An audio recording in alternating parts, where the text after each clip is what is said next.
İki prezident fikirləşin. İkisi də 20 ildən artıqdır ki, siyasətin içindədirlər. Və ikisi də qarşılarındakı real namizədi saxta ittihamlarla həbs edirlər. Bunların biri İlham Əliyev, biri isə Rəcəb Tayyip Ərdoğandır. İki prezidentin də bir-birinə oxşar bənzərlikləri var. Və hər ikisi də ölkəsinə baş verən problemləri özlərinin bilmədiyini, ətrafındakı insanların elədiyini deyir və xalqı da belə aldadırlar.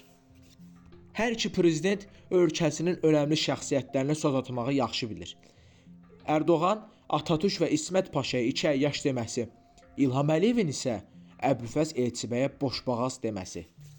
Hər iki prezident özünü demokratik adlandırır. Amma ölkədə demokratik qaydalara uyğunluq görülmür. Nə Türkiyədə, nə Azərbaycanda.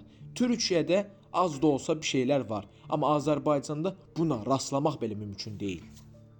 Əgər bu prezidentlər özlərini lider adlandırırsa, qarşılarındakı real namizədləri nəyə görə həbs elədi? Nəyə görə onları saxta ittihamlarla yargıladı? Bunların açıq səbəbi var. Ya kreslodan əl çəkmək istəmirlər, ya da çirkli oyunları var və bunun üstünün açılmasını istəmirlər. Əkrəm İmamoğlu Rəcəb Tayyip Ərdoğanın partiyasına qarşı 4 dəfə seçkiyə girib və 4-ündə də qələbə ilə ayrılıb. Və ən axırıncı bələdiyyə seçkilərində qarşılarına qoyulan namizədi Murad Kurumu çox böyük bir fərqlə məğlub etdi. Və 2028-də olacaq prezident seçkisində real namizəd olduğunu bildirdi və ona uyğun sənəd də imzaladı.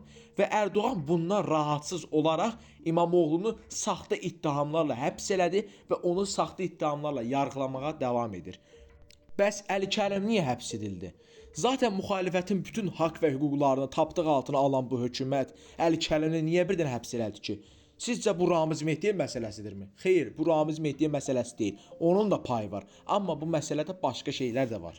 Əli Kərimlinin son zamanlarda yüksək çıxışları, paylaşılan yazıları, böyük nəşrlərdə, böyük xəbər saytlarında adına söz etdirməsi və Afina Demokratiya Forumuna, Varşava Təhlükəsizlik Konfransına, Riga Konfransına dəvət alması İlham Əliyevi bir qədər də narahat elədi. Zaten Əli Kərimli söyləmişdi. Meydan TV-yə verdiyi müsahibədə demişdi ki, nəyəsə görə həbs edilsəm, birinci bu şərləmədir. İndi o videonu sizlərlə izləyək. Nə zaman, hansı bəhanə ilə həbs olunsam, dəqiq bilin ki, bu şərləmədir. Bəs hamınızın ağlında bir sual var ki, Əli Kərimlini həbs eləmək bu qədər asandıydısa, hökumət niyə bu qədər gözlədi? Çünki hökumət fürsət gözləyirdi. Əli Kərimli getdiyi yerlərdə zaten qayda və qanun pozmurdu. Ramiz Mehdiyev işi də ortaya çıxmışkən Əli Kərimlini həbs eləmək 2-2 oldu. Və nəticədə hər iki müxalifət lideri həbs edildi. Hər ikisi də saxta ittihamlarla yargılanmağa davam edir.